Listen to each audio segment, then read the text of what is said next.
Bismillahirrahmanirrahim. Assalamualaikum warahmatullahi wabarakatuh.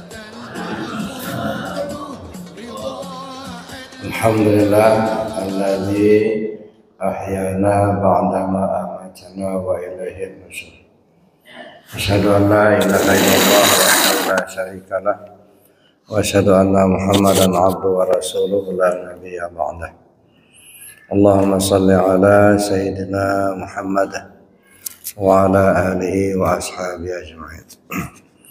Ilahi anta maksudi wa ridhaka matlubi a'udini mahabbataka ma'afati.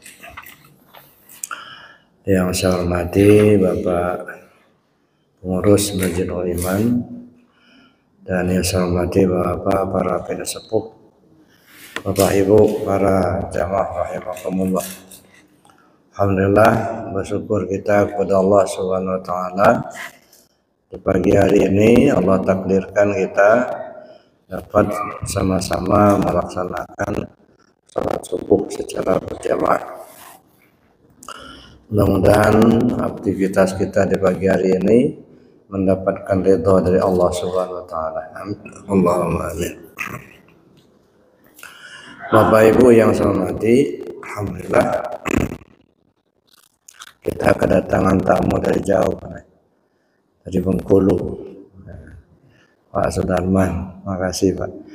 Yang beberapa hari yang lalu telepon ke pondok, beliau sama istri dan anak akan datang ke pondok ke Lampung. Alhamdulillah beliau tinggal tidur di Hotel Kurnia Pak ya, sama Pak itu. Dan insya Allah nanti sore juga ada 50 orang dari Palembang ke pondok ya kan. Kalau Merakib yang lalu dari Sulawesi ada yang datang. Karena Bapak Ibu yang saya hormati, saudara-saudara kita baik yang dari dekat maupun dari jauh, mereka bersama-sama kita untuk mengamalkan amaliyah Tarekat Qadiriyah Naqsyabandiyah yang diajarkan oleh Pemasabah Anom dari Suryalaya. Kita bersyukur pada Allah, Allah berikan petunjuk kepada kita sehingga hati kita tergerak mau belajar, mau mengamalkan. Memang yang mahal itu bukan ongkos Pak, bukan duitnya. Kalau duit bisa dicari. Yang mahal itu petunjuk Allah ke hati kita, itu yang mahal. Maka saya bilang orang mendapatkan zikir itu dikatakan murah sangat murah, dikatakan mahal sangat mahal, dikatakan jauh sangat jauh, dikatakan dekat sangat dekat. Kenapa demikian? Dikatakan murah sangat murah. Ada orang datang nggak pakai ongkos, ya, maka nebeng sama teman naik motor bisa mendapatkan zikir, takin zikir. Sebab untuk mendapatkan zikir itu syaratnya 3. Yang pertama hati kita mau. Yang kedua ada guru yang mengajarkan atau yang mentalqin. Yang ketiga ada kesempatan. Ada orang hatinya mau, tapi gurunya nggak ada. Ada orang mau, gurunya ada, tapi nggak ada kesempatan.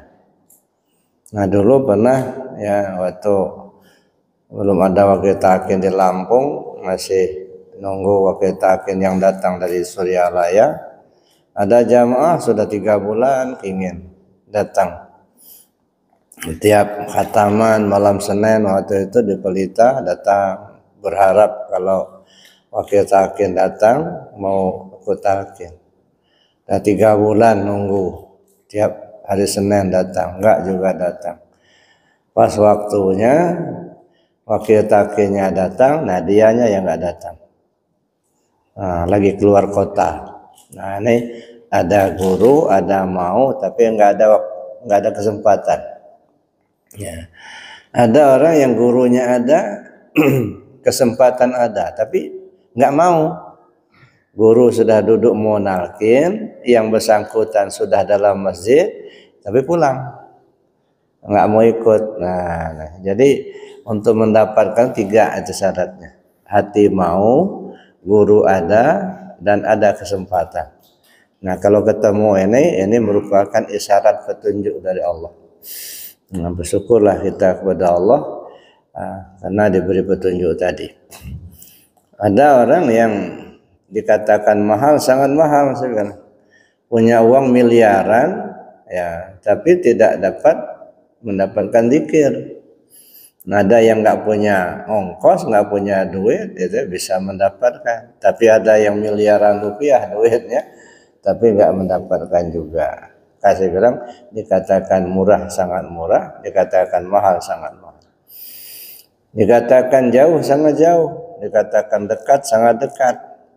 Kenapa demikian? Ada orang sudah umur 90 tahunan, berjalan di muka bumi 90 tahun, nggak ketemu zikir, Pak.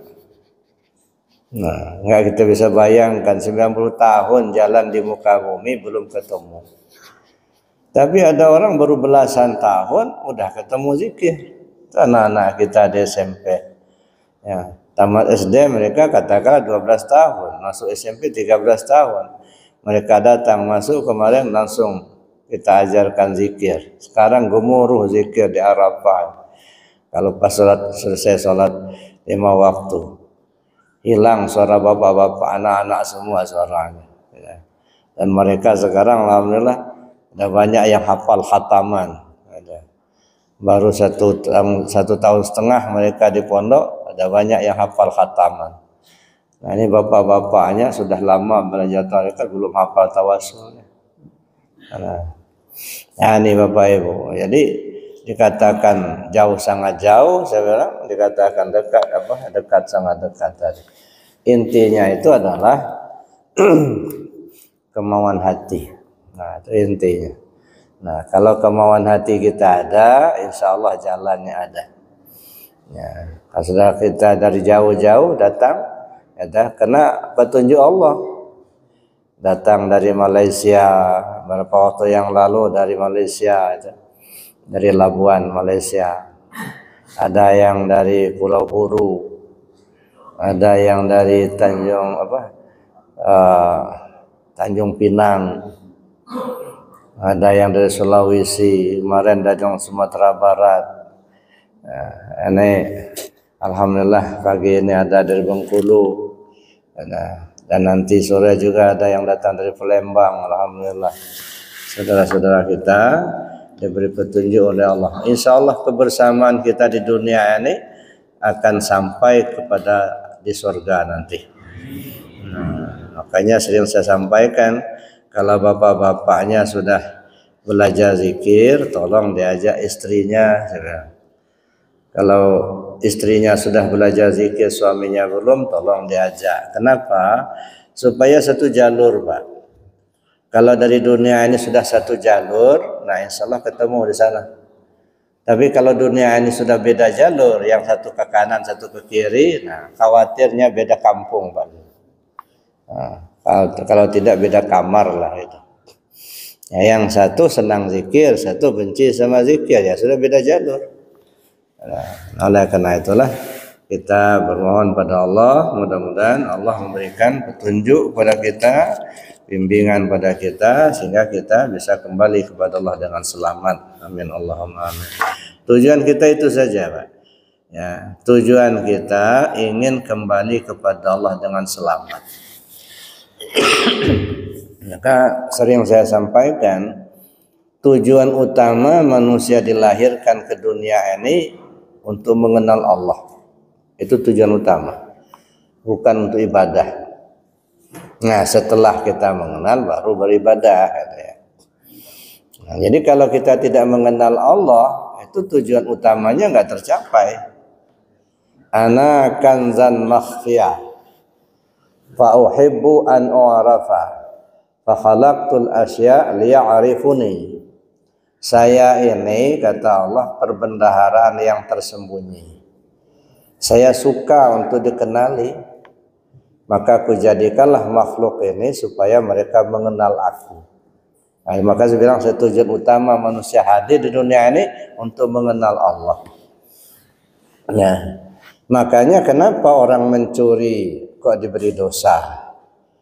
Ya, kalau dilihat dari kacamata tauhid ya, yang menggerakkan orang mencuri itu juga Allah juga.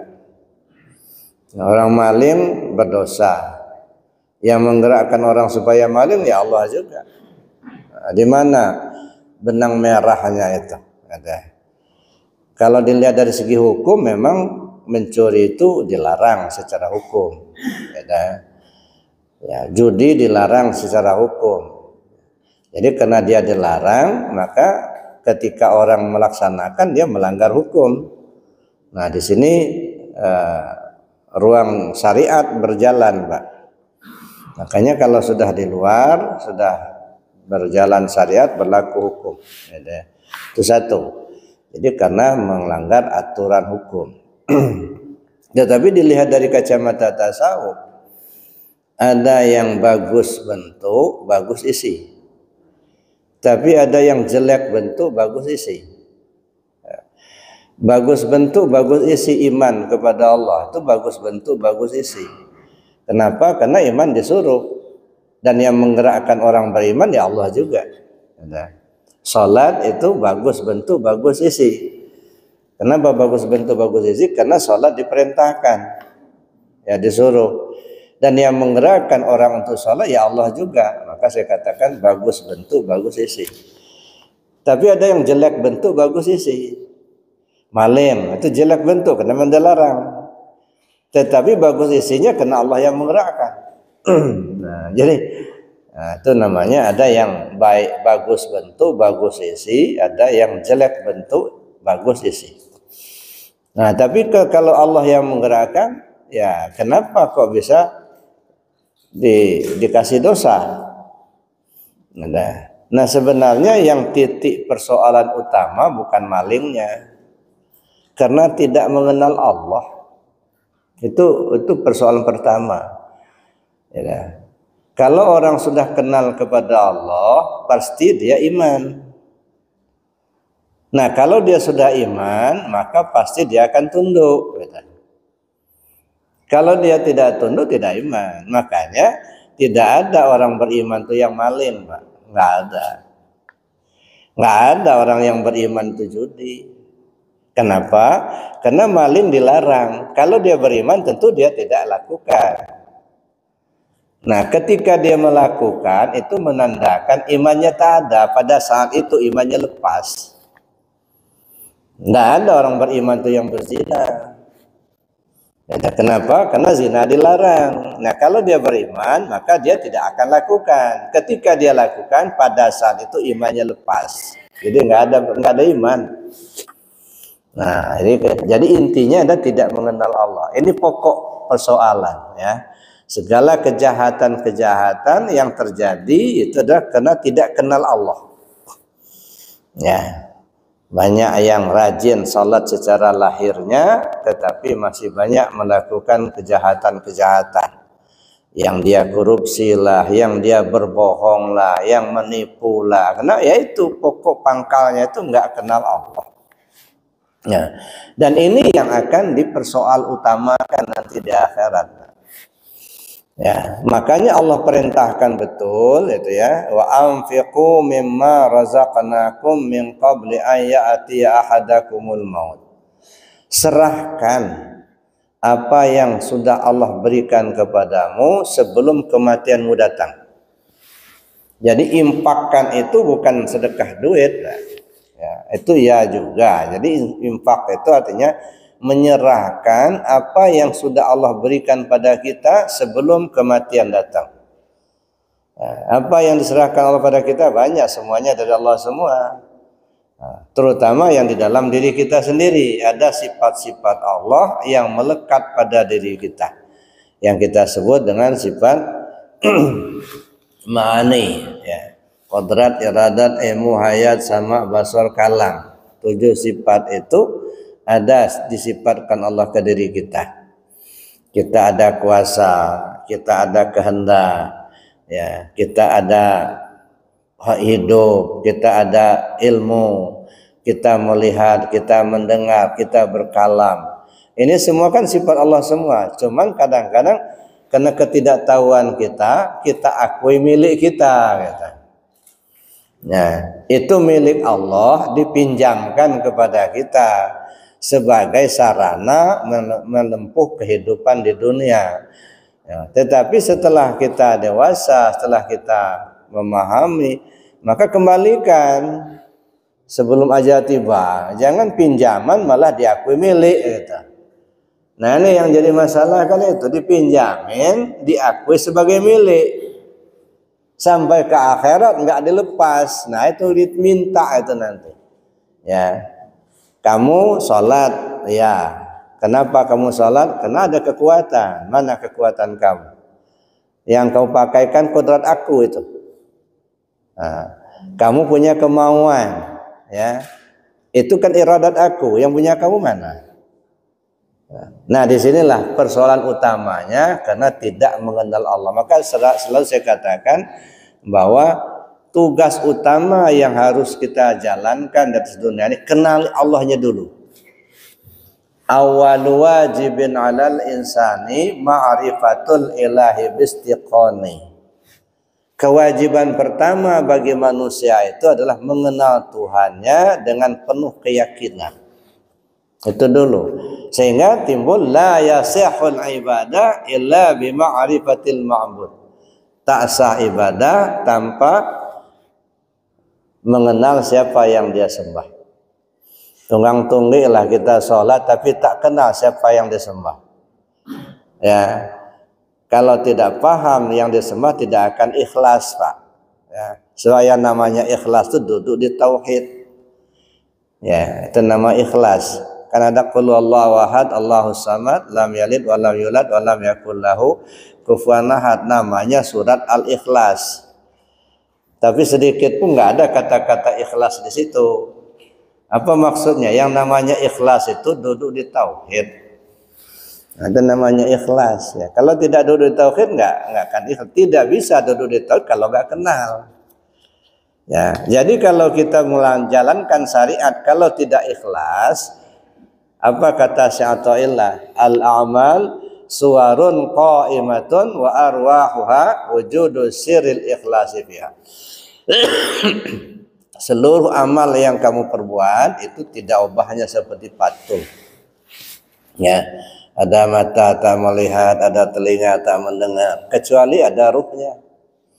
Ruh daripada amal itu adalah sirrul ikhlas, rahasia ikhlas. Rahasia ikhlas zikir, zikir menimbulkan ikhlas, ikhlas menghidupkan amal. Jadi kalau amal tidak ikhlas itu tidak hidup amalnya. Ya, narik bangkai, kumpul-kumpulin bangkai-bangkai, ya nggak bisa bantu kita, enggak. Ya, jadi kalau kita apa namanya syariat kita lakukan, tetapi hakikat kita abaikan, bahkan tak paham sama sekali, itu sama dengan amal tidak punya ruh. Kalau amal tidak punya ruh, ya bangkai namanya. Kumpulilah bangkai-bangkai banyak, nggak akan bermanfaat. Makanya nggak akan bisa nolong kita. Oleh karena itu, ya tidak heran kalau di dalam tasawuf dalam surah ini disebutkan oleh Sultan Aulia, al-abid sayyarun ilal jannah wal arif tayyarun ilal qurbah. Orang yang abid hanya rajin secara syariat tapi tak mengenal Tuhan yang dia sembah, itu sama ibarat jalan kaki menuju surga. Nah, jalan kaki menuju surga, kapan nyampainya? Ya. Wal arif tayyarun ilal qurbah. Orang arif itu terbang menuju Allah. Dia nggak mikirin surga, enggak. Yang dipikirnya Allah. Yang punya surga itu, yang mau ditemui itu. Kata, nanti dulu lah masuk surga itu punya Allah. Allah yang punya hak prerogatif. Ya. Yang kita ingin ketemu dulu sama yang punya. Kalau sudah ketemu, ya terserah kepada yang punya. Ya Allah, saya tak pantas masuk surga, ya Allah. dosa saya banyak, amal saya sedikit. Kalau sudah Allah ridho, itu nggak ada urusan. Udah, surga itu kan milik aku, kata Allah. Masuklah. Aman kan? Daripada kita ngotot, ya Allah, mana surga saya? Saya kan rajin ibadah, ya Allah. Ibadah saya di dunia rajin betul. Allah, kamu gak kenal aku, kata Allah. Masuk neraka aja kamu. Nah, ya. Jadi itu pokok persoalan kita adalah gimana kembali ke Allah dulu. Ya Tuhan, nafsul mutmainnah irji'i ila rabbiki. Wahai jiwa yang tenang, kembalilah kau ke Tuhanmu. Ini yang selalu saya katakan, bagaimana kita kembali ke Tuhan kita kalau kita sendiri tak mengenal Tuhan kita, kata ya. Kembalilah ke Tuhanmu, kan jelas itu. Masing-masing kita punya Tuhan. Nah, tapi walaupun kita masing-masing punya Tuhan, bukan berarti Tuhan itu banyak. Ada ya. Nah, saya ambil contoh, kan? Ini mikrofon, gitu ya. Nah, dia hidup pakai setrum. Itu lampu hidup pakai setrum. Kipas angin hidup pakai setrum. Ada. Kira-kira setrum yang ada di mikrofon dengan yang ada di lampu atau kipas angin itu beda apa sama? Ya sama saja. Ya dah. Kalau nggak percaya coba pegang kabelnya satu-satu. Nyut. Ya. Nah, tapi si mikrofon itu nggak mau tahu dengan setrum yang ada di lampu sana, nggak mau tahu dia. Yang dia tahu setrum yang ada di dirinya si mikrofon itu. Nah kalau dia mati, setrumnya nggak nyalur, yang dia tanya, wahai setrumku, katanya. Dia nggak nanya wahai setrumnya lampu itu, enggak. Yang ditanyakan, wahai setrumku, kemana kau? Kok nggak datang? Nah, itu ya.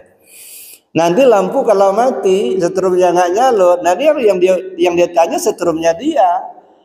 Dia nggak nanya setrumnya mikrofon atau setrumnya kipas angin, enggak. Yang dia tanya, wahai setrumku. Nah begitulah gambaran. Maha suci Allah dari bermisal, tapi sekedar mendekatkan paham saja. Nah kembalilah ke Tuhanmu. Ya. Nanu akrabu min hablil warid. Kami itu lebih dekat dari urat nadimu itu. Kalau urat nadi kita ini kan masih kerasa kalau kada pegang begini. Ada rasa nyut. Nah, kalau putus urat nadi kan dead. Allah lebih dekat lagi dari itu. Putihnya mata dengan hitamnya matamu begitu dekat, tapi aku lebih dekat lagi. Nah, nanu akrabu min hablil warid. Tetapi dekatnya kita dengan Allah itu tidak seperti benda. Kalau gelas ini dekat betul sama meja ini, ya, tapi masih berantara. Gelas bukan meja, meja bukan gelas. Ya, tapi kita dengan Allah dekat tidak berhampiran, jauh tidak berantara. Ya, dekat kita dengan Allah tidak berhampiran, jauh kita tidak berantara. Kapan kita dekat dengan Allah? Kapan kita jauh? Kita dekat dengan Allah ketika kita ingat. Nah, kalau ingat, tanda dekat itu. Kapan kita jauh? Ketika kita lupa. Nah, jadi dekat kita dengan Allah ketika ingat, jauh kita ketika lupa. Ya, oleh karena itulah ingat dan lupa inilah yang menjadi persoalan. Mana yang banyak kita lewati, kita alami, ingat Allah apa lupa dengan Allah gitu. Kadang-kadang yang sering diingatkan duit, Allahnya jarang diingat gitu. Nah, kalau duit nggak ada duit pusing setengah mati itu. Tapi nggak ada Allah di hatinya sampai tua nggak pusing dia. Kalau nggak punya duit, udah ya jalan aja udah letoy-letoy. Nah, tapi nggak ada Allah di hatinya sampai tua nggak ada gelisah. Nah ini jauh sekali. Ya. Jadi oleh karena itu Bapak Ibu yang saya hormati, ya, fokusnya adalah bagaimana kita kembali ke Allah terlebih dahulu. Nah kalau kita sudah menempuh jalan, kembali ke Allah, jangankan kita sudah nyampe menempuh jalan saja, Ya, mau kita belajar zikir, mau ngamalkan zikir, mau kita belajar tasawuf, itu kan baru menempuh jalan. Lagi menempuh jalan saja kita sudah dimasukkan Allah dalam komunitas hamba-hambanya.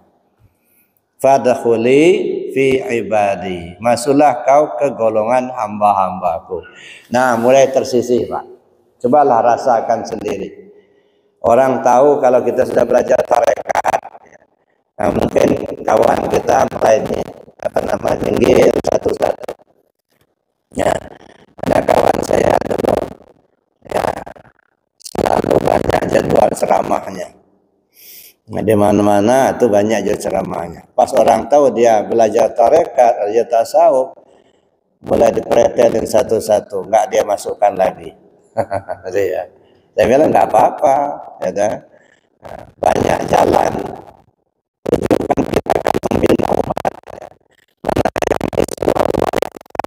Kita aja. Ada kawan saya, ada jamaah ya, jamaah cerita, gimana Bu ya, banyak orang datang ke saya, saya kebetulan dia ikut. Ya.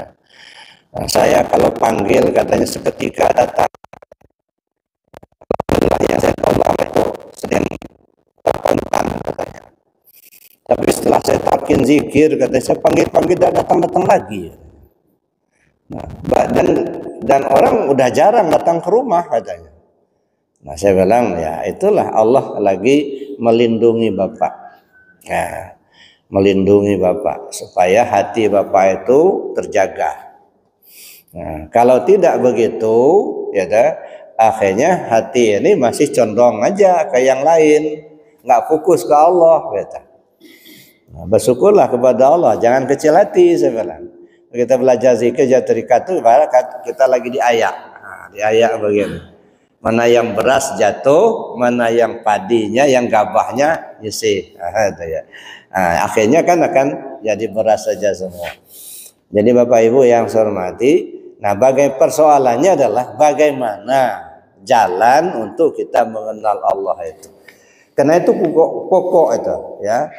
Ana kanzan makhfiya fa uhibbu an urafa fa khalaqtul asya' liya'rifun. Saya perbendaharaan tersembunyi, saya suka untuk dikenali. Kujadikanlah makhluk supaya mereka kenal aku. Nah ini persoalan pertama, mengenal itu dulu.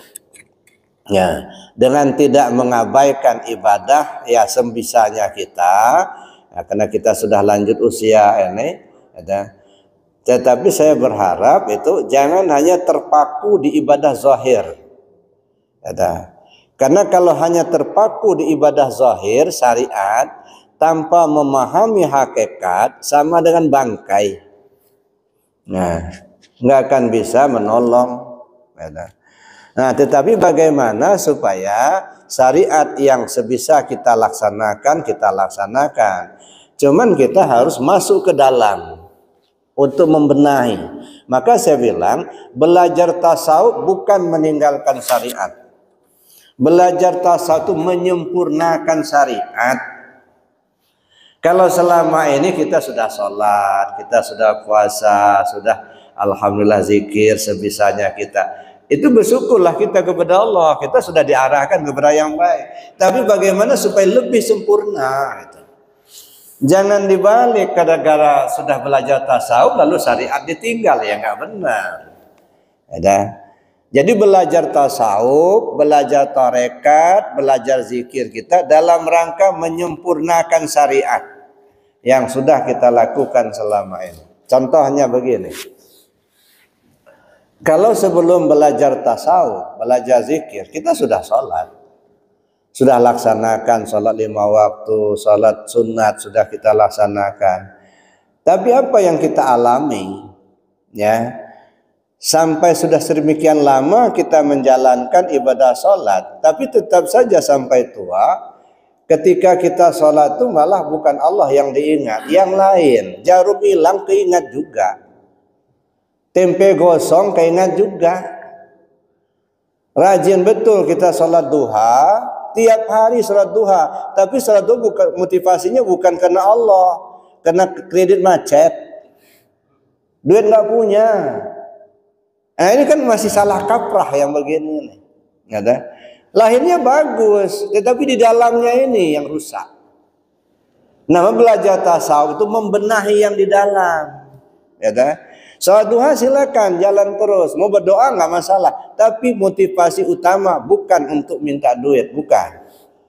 Selesai salat duha, astaghfirullahaladzim alladzi la ilaha illa huwal hayyul qayyum wa atubu ilaih, atau rabbi inni zalamtu nafsi faghfir dzambi la ilaha illa anta subhanaka inni kuntu minaz zalimin. Banyak ngaku kesalahan. Rabbi inni zalamtu nafsi, ya Allah aku telah zalimi diriku ini dan kezaliman yang besar. Faghfir dzambi, ampuni segala dosa-dosaku. La ilaha illa anta, tidak ada Tuhan selain engkau. Ya, inni kuntu minaz zalimin, aku ini termasuk orang zalim ya Allah. Ngaku kita. Insya Allah diampunkan Allah. Yang mungkin yang kita belum pikirkan akan mendapat, Allah kirim rezekinya itu. Allah Maha tahu kok. Merengek-rengek kita kepada Allah atau beda dengan orang yang paham, Pak. Makanya orang yang paham itu ya banyak mengaku kesalahan. Nah, sama dengan kita gini. Akhirnya kita punya anak, ya. Anak kita ini nakal. Ya. Hujan lebat, dia lari-lari, telanjang bulat dia lari-lari mandi air hujan. Panggil, nak sini nak, jangan hujan-hujan, nanti kamu sakit masuk angin. Masih juga dia. Nah sudah berkali-kali dipanggil, nggak mau juga dia.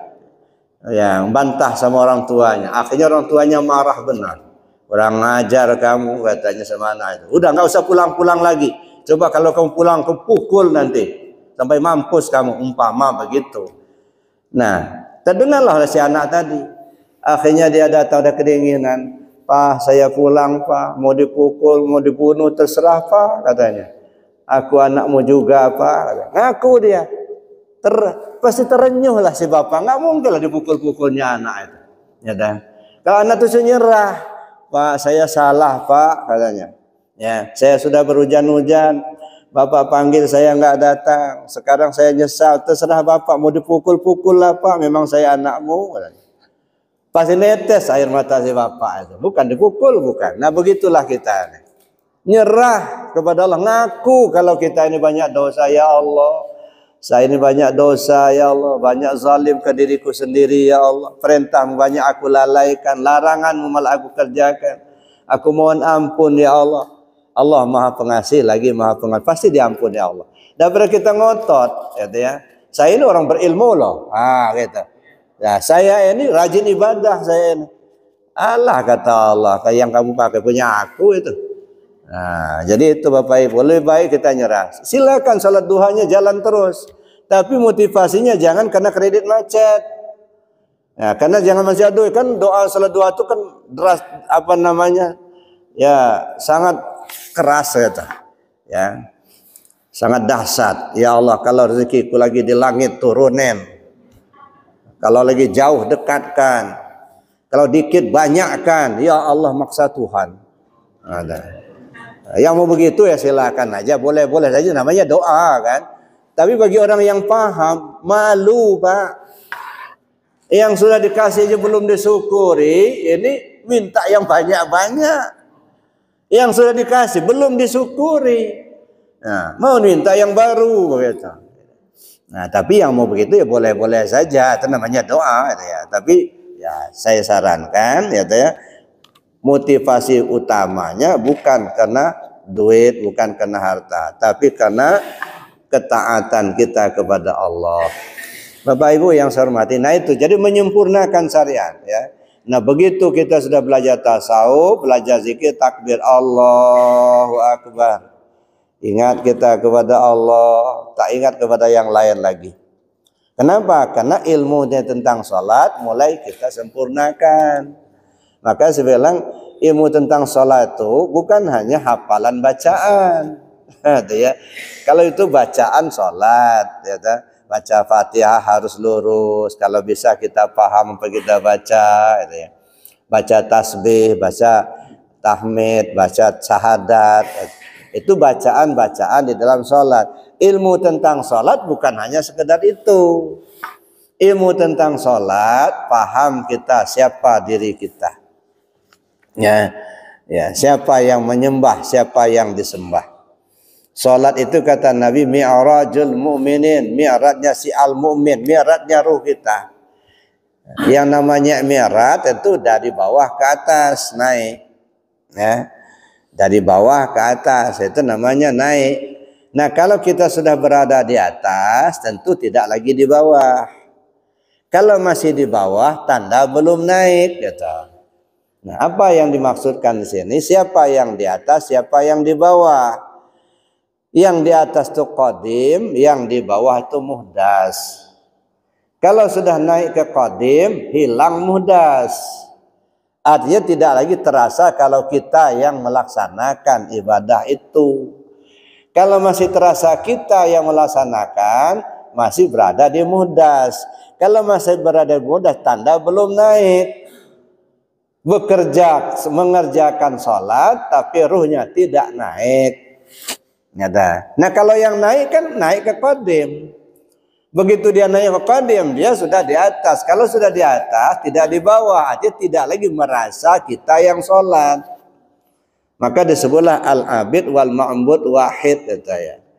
Nah, jadi kalau masih kita merasa kita yang sholat, kita yang baca, karena kita berilmu, kita yang kuat, maka kita berdiri. Nah kalau terasa kita, itu tanda belum naik.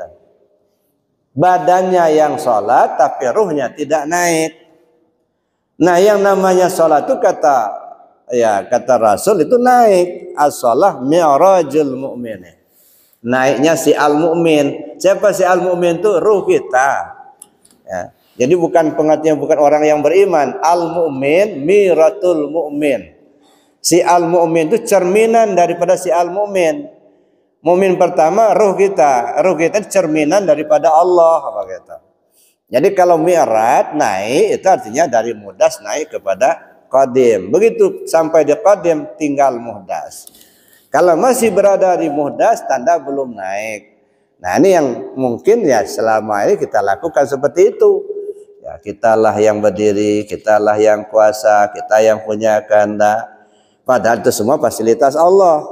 Nah begitu kita sudah belajar tasawuf, kita paham, oh ternyata hidup tubuh yang kasar karena hidup tubuh yang halus. Tahu tubuh yang kasar karena tahu tubuh yang halus. Tubuh yang halus itu hidupnya dengan hayat Allah.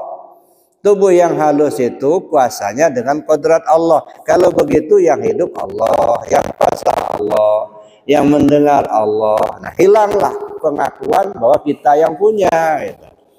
Nah makanya di dalam kajian tasawuf, nah ketika kita akan sholat itu kita belajar dulu menghilangkan diri dulu. Hilangkan diri dulu. Gitu. Nah gimana cara menghilangkan diri? Nah itu perlu dikaji lebih jauh. Mutu qabla anta mutu. Matikan dirimu sebelum kau mati.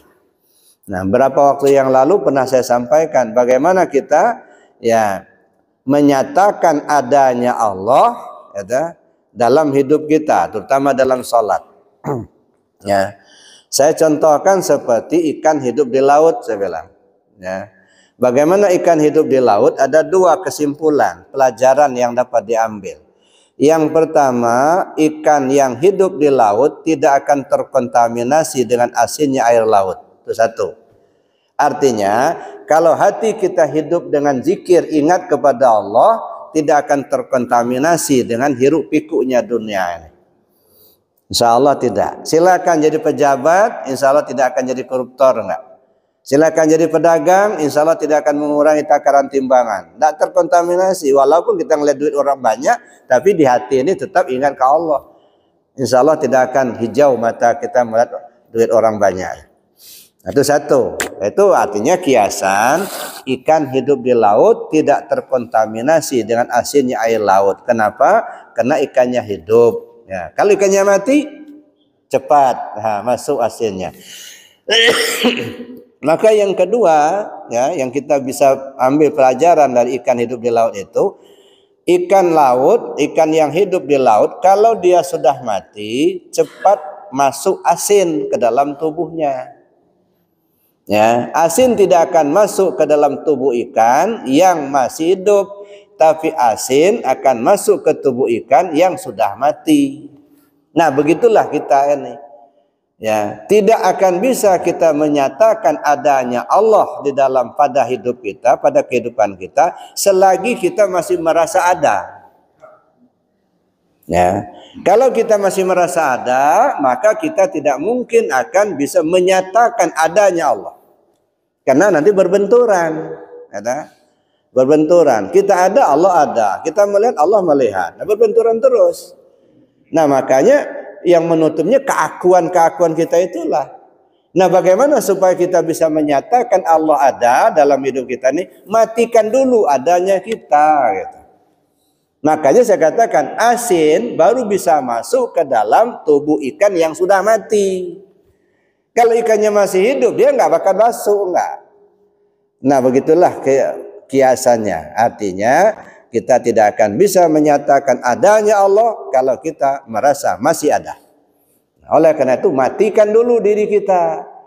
Mati dalam pengertian mati maknawi. Keakuan diri itu yang dimatikan. La hayyun, la alimun, la sami'un, la basirun, la qadirun, la muridun, la mutakalimun bil haq illallah. Tak ada yang hidup kecuali Allah, tak ada yang tahu kecuali Allah, tak ada yang kuasa kecuali Allah, tak ada yang berkehendak kecuali Allah, tak ada yang melihat kecuali Allah, tak ada yang mendengar kecuali Allah, dan tidak ada yang berkalam kecuali Allah. Nah, hilanglah keakuan diri kita, nah barulah Allah bisa kita nyatakan dalam hidup kita ini. Nah, jadi itu Bapak, itu satu diantaranya ilmu tentang sholat, ya, menyatakan ketiadaan diri kita, yang ada hanya Allah semata. Yang kedua, naik lagi, mampu kita menempatkan maqam takbir. Ya, maqam takbir itu ada 4. Ihram, mi'raj, munajat, tubadil.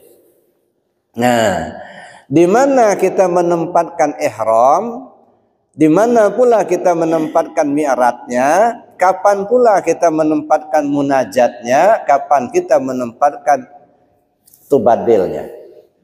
Nah, ini memahami maqam takbir termasuk bagian dari ilmu salat. Dan itu tidak ketemu Pak kalau tidak ditasawuf. Nah, makanya saya bilang dari awal tadi, belajar tasawuf bukan meninggalkan syariat, tetapi menyempurnakan syariat. Yang selama ini sudah kita lakukan, nah mari kita belajar tasawuf untuk sempurna. Kalau selama ini kita cuman Allahu Akbar, takbir, mana letak ihram, mi'raj, munajat, tubadilnya tak terpahami. Begitu masuk tasawuf, mulai kita memahami. Begitu bergerak ihram. Apa itu ihram? Haram. Apa yang haram? Kalau di syariat, haram kita melakukan perbuatan yang dihalalkan sebelum takbir. Makan minum halal. Begitu takbir, haram. Mulai bergerak, takbir, haram. Kita makan minum. Itu syariatnya. Tapi di hakikatnya apa yang diharamkan? Ngaku kita yang takbir. Itu diharamkan. Najis itu. Ada. Ngaku kita yang kuasa. Ngaku kita yang berkehendak. Itu najis. Nah, tidak boleh. Maka itu ihram. Nah, begitu kita sudah mulai menyadari itu, mi'raj, naik. Apa itu naik? Kita Allahu naik. Nah, kita tidak lagi ingat kepada kuasa kita, yang kita ingat kuasa Allah. Tidak lagi ingat kita kepada kehendak kita, yang kita ingat kehendak Allah. Begitu naik, munajat. Nah, munajat itu dialog, ya dah. Kata kita, aku kata dia. Nah, siapa yang berbuat, siapa yang menggerakkan, siapa yang menyembah, siapa yang disembah. Ya, makanya kita sebut dalam sholat itu adalah penyaksian zat kepada sifat, ya dah. Nah, oleh karena itulah Bapak Ibu yang saya hormati, nah setelah kita munajat, lalu langsung tubadil. Nah, tubadir itu apa? Berganti pakaian. Yang jelek dibuang, yang dipakai yang bagus. Yang jelek siapa? Yang jelek hamba. Yang bagus siapa? Allah. Gitu. Nah, yang zahir dibuang, yang dipakai yang batin. Gitu. Nah, itu namanya ilmu tentang sholat. Itu yang kedua. Baru naik ketiga, ilmu tentang sholat juga. Menempatkan kiblat. Ya, ada kiblat yang 4. Ada kiblat tubuh, ada kiblat hati, ada kiblat nyawa, ada kiblat rahasia. Nah, bagaimana kita menempat? Kiblat kan arah. Mengarahkan tubuh ke kiblat mana? Baitullah di Mekah. Itu arah. Nah, dada mengarah ke Baitullah, wajah mengarah ke tempat sujud. Itu namanya kiblat tubuh. Nah, kiblat hati kemana? Arahnya kepada sirullah. Kiblat nyawa kemana? Ke aras Allah. Kiblat rahasia kemana? Ke nurullah. Nah, kalau kita nggak paham ini gimana kita menempatkan? Nah, kira-kira sampai di sini saya tanya Bapak, penting tidak belajar tasawuf? Sangat penting, gitu ya. Nah, jadi bagaimana mungkin kita akan mengabaikan, meninggalkan kajian itu kalau kita tidak kalau betul-betul kita ingin kembali kepada Allah dengan selamat. Ya, mudah-mudahan Allah memberikan petunjuk pada kita sehingga kita lebih paham lagi. Ya, tidak ada tujuan lain ya kecuali ingin kembali ke Allah dengan selamat, itu aja. Yang namanya sukses hidup, Pak, ya, bukan jadi presiden, bukan jadi pejabat, bukan banyak duit, bukan. Ya, yang sukses hidup itu kalau matinya husnul khotimah, itu yang sukses. Walaupun duitnya banyak, gitu ya, jabatan tinggi selama sehat, begitu mati su'ul khatimah, tidak sukses. Nah, yang kita mau kan sukses hidup. Biarlah kita ya seadanya kita di dunia, tapi bahagia di akhirat. Kalau bisa waktu di dunia berpoya-poya, tapi di akhirat masuk surga, Pak. Nah, itu maunya kita. Waktu di dunia banyak duit, yang di akhirat disambut bidadari pula. Nah, sempurna lah itu. Jadi biarlah jadi orang kaya di dunia, nggak masalah. Nah, di akhirat masuk surga gitu. Iya, daripada nggak punya duit di dunia, di akhirat masuk neraka pula. Kalau bahasa lampunya ke ujung, gitu. Ada mak ini lagi. Jadi gitu Bapak Ibu, mudah-mudahan kita ya diberi Allah petunjuk. Nah, untuk sementara materinya saya cukupkan demikian. Ya, mungkin kita lanjut dengan diskusi. Sementara saya akhiri dulu. Assalamualaikum warahmatullahi wabarakatuh. Waalaikumsalam. Terima kasih ya. Bapak Ibu ada yang dari ibu-ibu kami. Bismillahirrahmanirrahim. Assalamualaikum warahmatullahi wabarakatuh. Waalaikumsalam. Iya. Tadi sepintas disinggung masalah golongan Abidillah dan Arifah ya.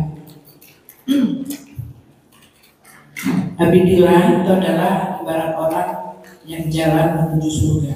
Ya. Ini rajin ibadah tapi tidak mengenal Allah ya. Ya. Kemudian ada Arifillah, orang yang mengenal Allah dan rajin ibadah. Ya. Ibaratnya orang yang terbang menuju Allah. Ya. Nah, dari dua golongan ini, mungkin akan ada dua golongan lagi Bu ya, yaitu orang yang tidak rajin ibadah, dia tidak mengenal Allah. Kemudian ada golongan lagi, dia tidak rajin ibadah, tapi dia mengenal Allah.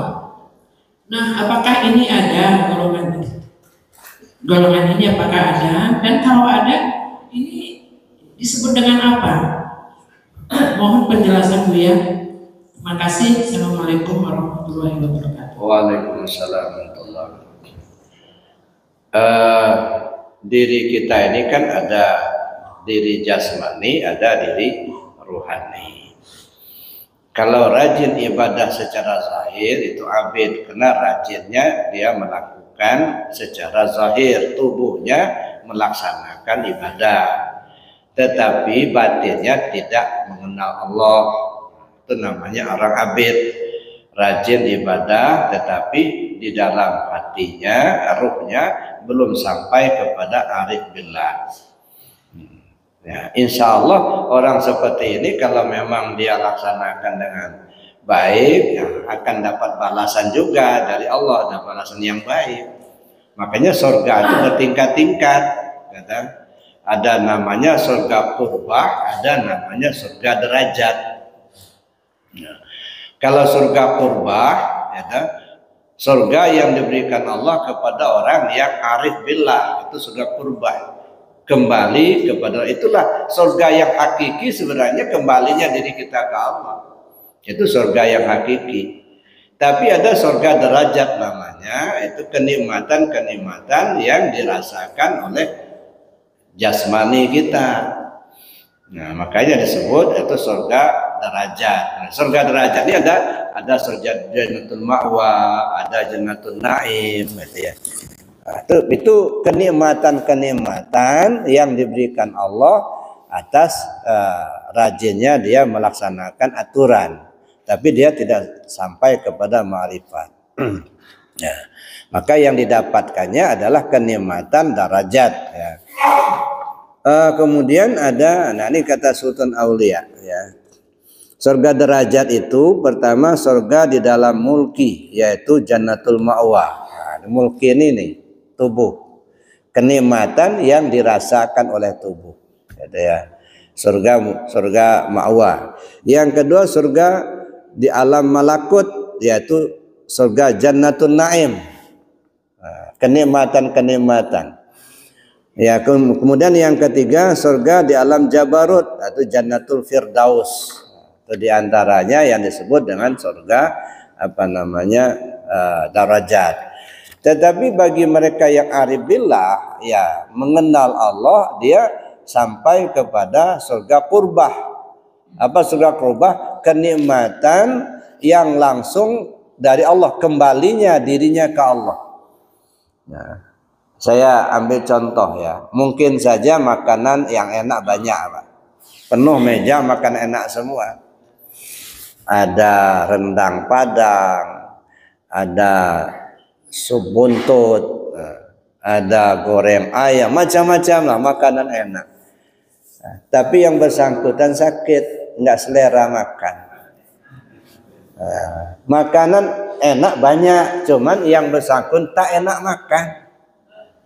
Apalah artinya makanan enak kalau kita sendiri tidak merasa enak makan?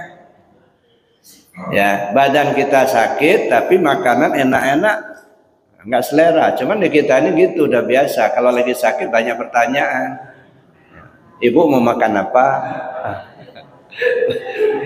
Niku nyinta api. Begitu sehat, lahap benar, makanya diomelin pula. Makan terus. Ada kan? Makanya saya bilang lebih baik menyembelih ayam sakit asal kita sehat, daripada nyembelih ayam sehat cuman kita sakit. Nggak habis lah. Kalau surga purbah itu ibaratnya badan kita sehat, sempurna. Badan sehat, makanan banyak, itu kan malah lebih nikmat. Nah, mana yang bagus itu? Makanan banyak yang enak, cuma kitanya yang sakit. Dibanding dengan badan sehat, makanan enak banyak. Ya udah, badan sehat, duit banyak, itu kan. Mobil mewah, rumah bagus, kemana pergi bisa. Daripada duit banyak tapi sakit, ini tidak boleh, ini tidak boleh. Nah, jadi artinya kenikmatan qurbah itu kembalinya diri kita akan sempurna. Nah, jadi ada orang seperti kata ibu tadi, ada orang dia ma'rifat tetapi tidak abid. Ya, ada orang abid tapi tidak ma'rifat, atau sebaliknya tadi. Ya, ada istilah benar kata Allah, salah kata manusia. Ada yang benar kata manusia, salah kata Allah. Ya, benar kata Allah, kenapa? Hatinya ma'rifat, tapi nggak pernah sholat. Sholat syariat ini maksudnya. Dia sudah ma'rifat kepada Allah, tapi secara syariat dia tidak kerjakan. Menurut Allah benar. Dan benarnya maksudnya benar ke dalamnya, benar ma'rifatnya, kembali ke Allah. Cuman secara syariat dia salah. Akhirnya jadi fitnah, Pak. Kenapa jadi fitnah? Begitu dia mati, orang nggak mau mensolatkan. Orang udah jadi bangkai, kita yang suruh mensolatkan. Dia hidup aja nggak pernah dibawa sholat katanya. Nah, dia jadi fitnah. Jadi sengsara di dunia, walaupun di akhirat dia baik. Gitu. Tapi sebaliknya, ada orang yang tidak ibadah, tidak punya ma'rifat. Nah sudah nih. Ini kacau balau. Gitu. Sholat enggak, kenal Allah juga enggak. Kamu ditembak di mana? Kerak neraka itulah. Ada ibadah enggak pernah, mengenal Allah enggak pula. Gitu.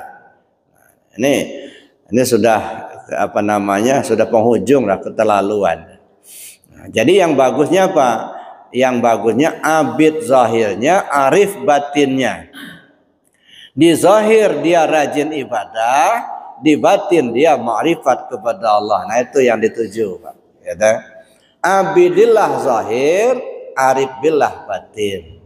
Ya. Jangan sampai kita hanya arif batin tapi tidak abid, atau abid tapi tidak arif. Ya. Jadi bagus ya di luar abid, jelek di dalam, atau bagus di dalam, jelek di luar. Jadi tidak bisa. Jadi yang kita harapkan bagus di luar, bagus di dalam. Arif billah secara batiniyah, abidillah secara zahiriyah. Nah, itu yang diharapkan. Nah, saya kira demikian Bapak Ibu. Masih ada yang lain? Ayo silakan. Assalamualaikum warahmatullahi wabarakatuh. Perkenalkan dulu ya, saya Sudarman dari Buku. Saya belum mungkin, insya Allah di malam saya ikut ke pondok dulu ya. Pertanyaannya seputar zikir. Saya mengikuti kajian Buya di YouTube itu lebih kurang 1 tahun itu Buya. Nah di sana ada zikir itu ada 3 saya dapatkan. Yang pertama zahar, kemudian zikir hobi, lalu ada zikir anfas. Nah pertanyaannya tentang zikir hobi dan zikir anfas. Ini kan waktunya itu bersamaan itu ya. Nah, di sini juga bahwa zikir itu adalah mengingat Allah atau ingat Allah. Ini ada 2 terma. Kalau menurut saya itu yang berbeda ya, mengingat Allah dan ingat Allah. Nah, ini mohon penjelasannya itu ya, gimana hubungannya juga dengan zikir anfas dan zikir hobi dari Buya. Terima kasih. Assalamualaikum warahmatullahi wabarakatuh. Ini kalau kata orang Padang, kok dirantang nama panjang, elok dipunta nanya singket. Kalau dijelaskan, mungkin sampai jam 8 belum selesai. Jadi gini, pertama, saya alami ke Mekah, Pak. Dari Lampung naik bis sampai di Bakau naik kapal, terus sampailah naik bis lagi ke Soekarno Hatta. Terus dari Indonesia terbang ke Jeddah untuk menuju Mekah. Ini perjalanan menggunakan 3 kendaraan. Kendaraan darat, kendaraan laut, kendaraan udara. Nah, kayaknya seperti itu juga kita mau pulang, Pak. Kita mau pulang itu menggunakan 3 kendaraan. Kendaraan darat, la ilaha illallah. Karena masih diucap. Ada itu kendaraan darat syariat. Ada kendaraan laut. Nah, zikir dalam hati. Lautan tanpa tepi. Nah, itu saya ibaratkan ibarat kendaraan laut. Tapi ada saatnya, ya, ada saatnya ketika gempa sudah terjadi, angin sudah kencang, kayaknya kalau kendaraan darat tidak mungkin lagi. Ya, kenapa? Lidah sudah keluh, nggak bisa ngomong lagi. Ya, Nah, kendaraan laut, ya, angin sudah kencang, ombak besar. Nah, maka kendaraan udara diperlukan. Apa? Zikir anfusiyah. Nah, jadi zikir jahar ibarat kendaraan darat, zikir khafi ibarat kendaraan laut, zikir anfusiyah ibarat kendaraan udara. Nah, kita siapkan kendaraan ini, ya. Nah, karena pada saatnya pasti akan terpakai. Nah, dalam hal ini Bapak Ibu, tujuan apa? Nah, kendaraan ini untuk membawa kita sampai ke Allah. Kalau Bapak sudah sampai ke Lampung, apa masih mengingat-ingat Lampung? Atau Bapak udah sampai ke masjid ini? Tadi kan masih di hotel kan? Ingatlah Buya mau ceramah mau ke masjid Nurul Iman di Lingga kan itu ya. Nah, masih di hotel. Nah, sekarang sudah nyampe di masjid. Apa masih mengingat-ingat itu juga? Enggak lagi. Nah, begitulah. Kalau masih mengingat Allah, tanda belum ingat, Pak. Kalau dia sudah ingat Allah, enggak mengingat lagi, enggak. Ya. Makan, udah dimakan kuenya belum? Ingat dulu kuenya rasanya seperti apa.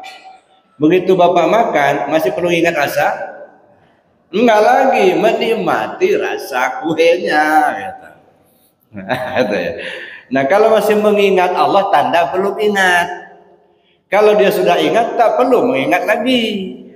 Nah, kalau kue sudah dimakan, ngapain kita ingat-ingat rasanya lagi? Nikmati saja rasanya itu. Nah, kira-kira begitu gambarannya. Ya. Cukup, Pak? Nah, kalau belum cukup ya kita tambah lagi. Nanti apa kira-kira ya. Nah, cuman terus terang, kalaupun tidak puas ya dipuasin aja, karena saya bukan pemuas. Ya, silakan, Pak.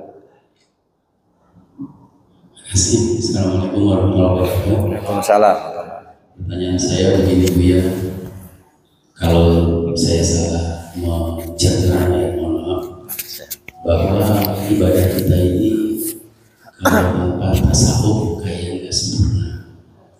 Nah, sementara anak-anak kita, termasuk saya sendiri juga, saya tahu pas tasawuf ini sudah kenal Buya, itu pun bukan tahu dengar aja. Jadi bagaimana ibadah-ibadah yang belum tahu tasawuf itu bagaimana? Contohnya sholat tadi, bahwa sholat itu mi'raj. Apakah sholat kita ini masih isra gitu? Ada isra dan mi'raj. Itu jadi bagaimana ibadah orang yang belum tahu tasawuf? Terima kasih. Terima kasih. Sebenarnya begini, Pak, kita tidak membicarakan orang lain. Ya, yang kita bicarakan perjalanan hidup diri kita. Itu yang penting. Orang lain mau bertasawuf mau tidak itu terserah dirinya. Ya. Tetapi kita berharap bahwa kita mengikuti apa yang ditunjukkan oleh Allah dan Rasul. Jadi itu yang pertama yang perlu kita pahami, bahwa kita membenahi diri kita, tidak kita membicarakan diri orang lain. Itu yang pertama. Yang kedua, bagaimana ibadah yang kita lakukan, ya, yang belum kita belajar tasawuf, gitu ya. Ya, ketahuilah bahwa surga itu kan bertingkat tadi. Saya tidak mengatakan salah total, nah, karena Allah lah yang berpenilaian. Nah, tapi gambaran-gambaran, isyarat-isyarat dari kisah-kisah orang terdahulu itu sudah banyak sekali. Ya. Contohnya pernah saya cerita, ada seorang abid yang rajin betul ibadah sampai sejadahnya batu sudah cukup. Tapi giliran mau mati dia tanya ya kepada Israel, ya supaya tanyakan sama Allah bahwa dia tempatnya surga tempat tingkat berapa. Langsung dijawab Allah, tempat neraka tingkat 7. Padahal rajin ibadah, katanya. Ini apa isyarat ini? Ini artinya karena zahir syariatnya dia lakukan, tapi di dalamnya kosong. Nah, yang dia dambakan surga. Surga itu makhluk, dia nggak kenal kepada Allah. Ini kan gambaran, Pak. Gambaran artinya orang yang hanya melakukan syariat tetapi tidak tidak paham di hakikat, tidak sampai ke tauhid. Syirik itu Pak, ya, semua perbuatan yang masih syirik tertolak. Nah, syirik khafi, nah, itu yang susah. Jadi semua amalan apapun, ilmu apapun, kalau sudah syirik itu ditolak. Ya. Innallaha la yaghfiru an yushraka bihi wa yaghfiru ma duna dzalika liman yasha. Allah tidak akan mengampuni dosa orang yang mempersekutukannya. Ya, betapapun banyak amalannya. Ya, tetapi Allah akan mengampuni dosa orang yang tidak mempersekutukannya. Contohnya si Nasuha. Ya. Nasuha itu Pak, dalam kisahnya, moga bunuh orang 100 orang Pak. Nggak pernah sholat, maling judi kerjakannya. Tapi di akhir hayatnya ma'rifat yang sempurna dia kepada Allah. Duduk dia di tauhid, akhirnya masuk surga. Nah, dua kisah ini telah menggambarkan itu.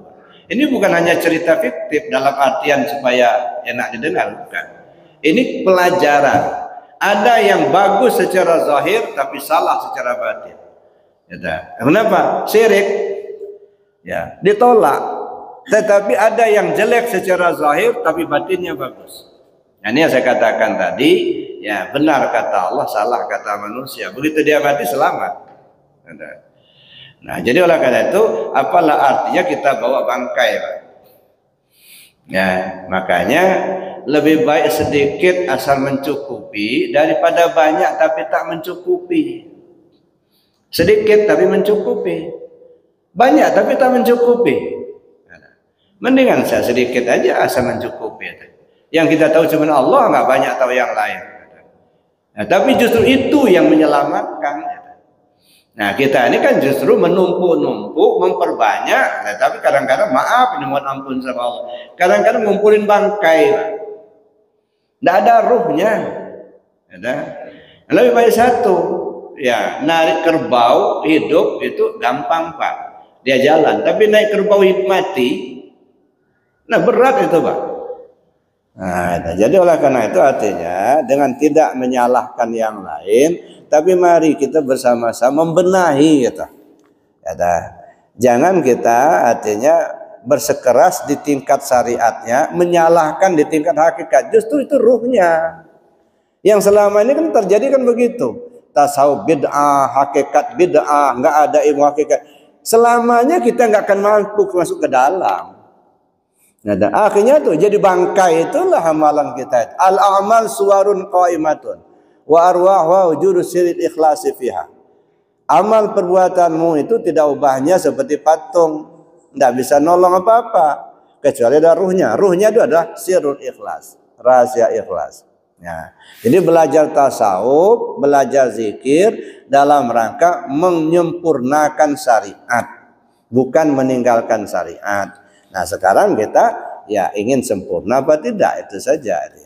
Jadi itu Pak. Jadi kalaupun ada yang ya bersikeras di bidang syariat ya nggak usah diomelin Pak. Itulah makom dia.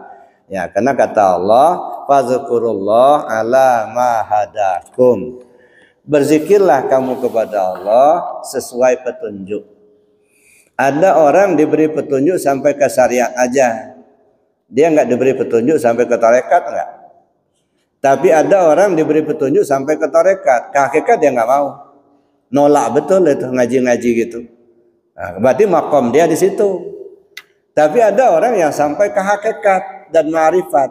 Nah, jadi Allah yang menentukan, gitu ya. Jadi kalau kita merasa misalnya tidak ingin belajar tarekat, kita hanya di syariat saja, nggak bisa dipaksakan. Berarti Allah tempatkan makomnya di sana. Ya kita lihat aja, kita perhatikan aja. Ya, ada sudah belajar zikir, sudah talqin zikir, tapi nggak mau ngamalkan begitu ya. Nggak usah dipaksa Pak. Berarti itulah makomnya dia. Ya, diajak aja tuh nggak akan mau nggak, karena Allah nggak mengizinkan tuh naik. Gitu. Nah, ada orang di tarekat, pokoknya kalau sudah belajar tarekat itu aja, ngaji-ngajikan nggak mau dia, nggak bisa pula dipaksakan. Kenapa? Itulah makom dia. Allah tempatkan dia di makom itu. Nah, itu nggak bisa dipaksakan. Tapi ada orang nggak puas di tarekat, dia naik ke hakikat dan ma'rifat gitu ya. Itu yang ya lebih tinggi lagi, lebih baik lagi gitu ya. Oleh karena itu ya kita berusaha menyelamatkan diri kita, itu yang penting Pak. Jangan pernah usil dengan diri orang lain. Nah, kenapa? Yang kita pertanggungjawabkan kan diri kita. Bukan diri orang lain. Orang lain mau sholat mau enggak terserah. Cuman kewajiban kita mengingatkan itu aja. Ya dah. Wa ma alaina illal balaghul mubin. Tugas kami menyampaikan dengan jelas. Udah itu aja. Mau ngikut atau enggak Allah yang punya ketentuan. Itu ya. Ya, makanya saya bilang saya ini ibarat lagi menggelindingkan besi berani ke tanah. Yang ada beraninya pasti nempel Pak. Tapi kalau memang nggak ada beraninya, biar dengar ceramah terus, biar dia ikut, nggak akan nempel. Kalau nggak ada beraninya. Tapi kalau ada beraninya, langsung nempel pasti. Kalau ada bagian, ibaratnya begini. Kalau ada alamat untuk kita, Pak, ya pasti diantarkan tukang pos lah, ya surat kita. Tapi kalau memang nggak ada alamatnya untuk kita, biar dibongkar semua karung di kantor pos, nggak ketemu surat nggak. Memang nggak ada alamat untuk kita. Jadi oleh karena itu Bapak Ibu, ya sekali lagi saya katakan jangan pernah kita usil dengan diri orang lain, tetapi usillah dengan diri sendiri. Karena kita bertanggung jawab pada Allah terhadap apa yang kita lakukan. Nah, cuman itu kita perlu mengajak orang, perlu kita mendakwahkan, kasih tahu, itu tugas kita. Adapun berhasil kita mengajak orang, itu bukan keberhasilan kita, bukan. Tapi Allah beri petunjuk sama yang bersangkutan. Kalaupun orang nggak mau ngikut, jangan pula frustasi. Bukan kegagalan kita, bukan. Kita nggak gagal, nggak. Allah belum mengizinkan. Itu aja. Orang itu untuk mengikuti, gitu aja. Jadi tenang aja. Berhasil kita tidak merasa bangga. Ya, tidak berhasil pun kita tidak merasa frustasi. Kenapa? Tugas kita hanya nyampaikan aja. Ngajak. Sudah diajak, sudah disampaikan, ya udah lepas tugas. Nah, menerima atau tidak itu Allah yang punya ketentuan. Hak prerogatif Allah, gitu aja. Nah, jadi gitu aja. Jadi kalau misalnya selama ini diri kita melaksanakan yang syariat belum sampai ke tasawufnya, ya kita mohon sama Allah mudah-mudahan diampunkan Allah, gitu aja. Diberi petunjuk untuk yang lebih baik yang akan datang, gitu aja. Allah Maha Pengasih, Maha Pengampun, Pak. Ya. Sekarang gitu. Ya, mungkin ada yang lain atau belum? Masih belum selesai. Udah. Udah. Baik Bapak Ibu, karena kita dibatasi oleh waktu juga, mari kita tutup dengan doa dan kafarat majelis. Bismillahirrahmanirrahim. Allahumma inni astaudi'uka ma 'allamtani wardudu ilayya inda hajati wa la tansani ya rabbal alamin. Subhanakallahumma wa bihamdika asyhadu an la ilaha illa anta astaghfiruka wa atubu ilaik. Assalamualaikum warahmatullahi wabarakatuh.